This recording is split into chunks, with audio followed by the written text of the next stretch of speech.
2023, vous le savez, a été très importante pour Porsche avec les 60 ans de la 911. Mais 2024, eh bien, les tout autant, on fête la technologie turbo dans une voiture de série avec la 930 Turbo présentée au Salon de Paris de 1974. Et tout dérive chez Porsche de la compétition. Le turbo est apparu en 71 dans la 917 et puis après vous avez eu des émanations tout au long des années 70, notamment la fameuse 935 et ses 850 chevaux. Aujourd'hui, exclusivité pour Direct Auto, vous avez quasiment tout ce qui se fait de plus beau en turbo sur ces 40 et 50 dernières années. Et le plus difficile pour moi maintenant, ça va être de choisir. Le turbo, c'est l'un des labels les plus iconiques de la marque de Stuttgart. Depuis 50 ans, cette technologie fait partie de son ADN et orne la malle des Porsche de route les plus radicales, même en électrique. Retour sur l'histoire de l'une des appellations les plus mythiques de l'histoire automobile. L'histoire du turbo de route commence avec la 930 Turbo, l'une des sportives les plus désirables de son époque. La 930 Turbo, c'est la turbo, c'est une icône. Il y a eu deux puissances. La version 3 litres, celle-ci, 260 chevaux, qui est la plus rare.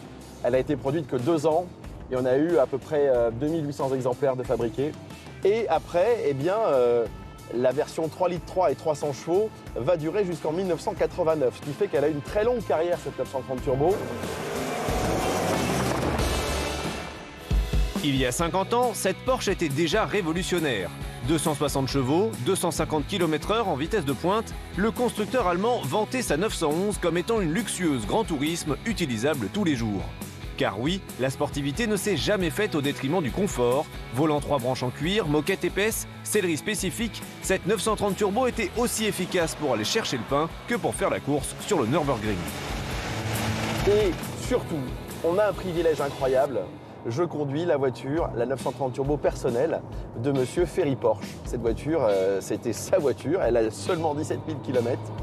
Elle a un coloris spécifique, teinte préférée de Ferry Porsche, le vert chêne. L'intérieur, il est en cuir vert. Et je peux vous dire que la qualité du cuir, elle est hallucinante. Moi, ce que j'aime, c'est quand vous regardez dans le rétroviseur, vous voyez les ailes. Le cul de la 930, il est fabuleux. Moi, je dis le cul parce que c'est vraiment ça. Il y a un côté... elle est sexy, cette voiture. Voilà. Quel auto fantastique, quel auto fantastique, quel moment fantastique. Si la 911 Turbo est la plus légendaire de sa lignée, ce label a également été décliné sur les modèles moins populaires de la marque, comme la 944. La 944 et toutes les Porsche dites à moteur avant, les PMA, elles devaient remplacer la 911, qui, elle, devait s'arrêter avec la Type G en 1989. Porsche en a décidé heureusement autrement, mais cette 944 est extrêmement moderne. Et si vous la comparez à une 911 contemporaine, vous allez halluciner. C'est facile à emmener, direction assistée, ABS, c'est très bien insonorisé. Vous avez une voiture qui est hyper bien équilibrée.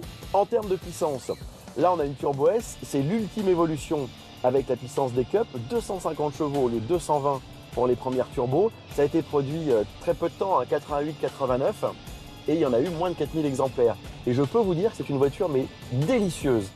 En plus d'être très moderne, cette Turbo S affichait une vitesse max de 260 km/h et était la voiture 4 cylindres de production la plus rapide de son époque. Une vraie turbo donc, mais qui n'a jamais vraiment su trouver son public.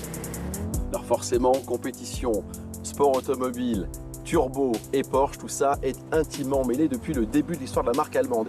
Vous avez bien sûr les 24 heures du Mans avec la 917 et dans les années 80, c'est le fameux Paris-Dakar. Là, vous avez la 959 de Claude Brasseur, l'acteur, et du pilote belge Jackie Hicks, 1986. Elle va arriver deuxième.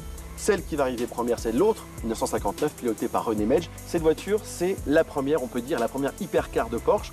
Le prototype est présenté à Francfort 1983 et vous imaginez à l'époque 450 chevaux du flat 6, 4 roues motrices, biturbo, premier refroidissement liquide, c'était un bijou technologique. Là je vais rejoindre Marcus, il est à l'intérieur, c'est l'un des anges gardiens de chez Porsche Museum, l'un des mécaniciens. Alors à l'intérieur, à mon avis, on va rien entendre, mais c'est la vraie voiture du Paris-Dakar, l'une des deux. Franchement, pour cet anniversaire, pour ses 50 ans, on a vraiment beaucoup de chance. Venez avec moi. Initialement développé pour le mythique groupe B avant son arrêt, Porsche a eu l'ingéniosité de propulser ce missile sur le plus dingue des rallye raids. Ambiance Paris-Dakar. Alors il faut savoir que cette 959 du Dakar, la puissance a été un peu abaissée à 400 chevaux au lieu des 450 pour bien avoir vraiment une fiabilité à toute épreuve et surtout pour pas trop exploiter la mécanique qui est assez dingue. C'est le confort des suspensions. J'ai peut-être parlé un peu vite.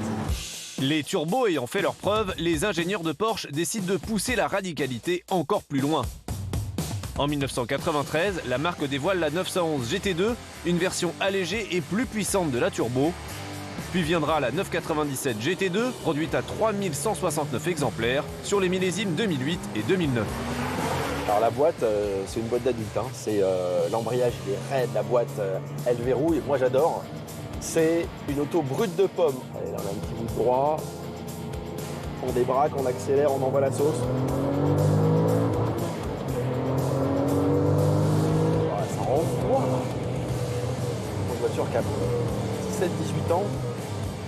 C'est waouh. Allez, on arrive dans la ligne droite.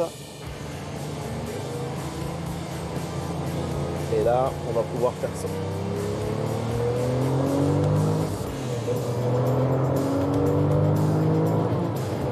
Voilà, ça marche. 329 km/h de vitesse de pointe, 0 à 100 expédié en 3 secondes 7. Cette 997 GT2 réalise même un record de 7 minutes 32 sur le Nürburgring, soit 4 petites secondes de moins que sa sœur, la Carrera GT.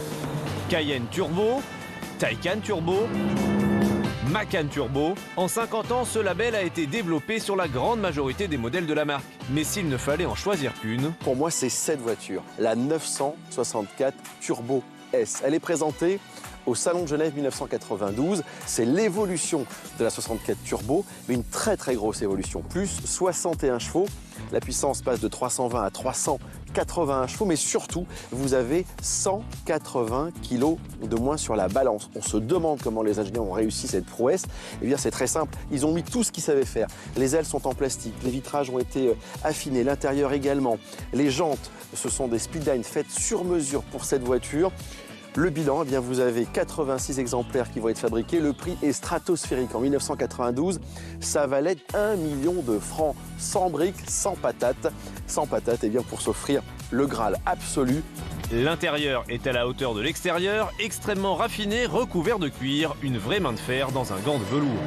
Je fais vraiment pas le rigolo, croyez-moi. D'une part parce que c'est une petite fortune, et d'autre part parce que... avec les grosses tartines à l'arrière, et vous avez vraiment l'effet turbo. En dessous de 4000, il ne se passe rien, et là, 4000, il arrive.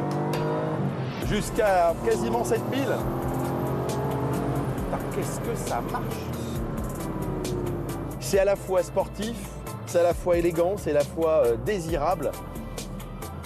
Ça, c'est vraiment mon coup de cœur pour ces 50 ans du turbo. J'ai envie de leur dire bon anniversaire, et encore au moins 50 années comme ça. On va voir, hein, parce qu'il y a quand même une grosse évolution, mais là, c'est du très très lourd.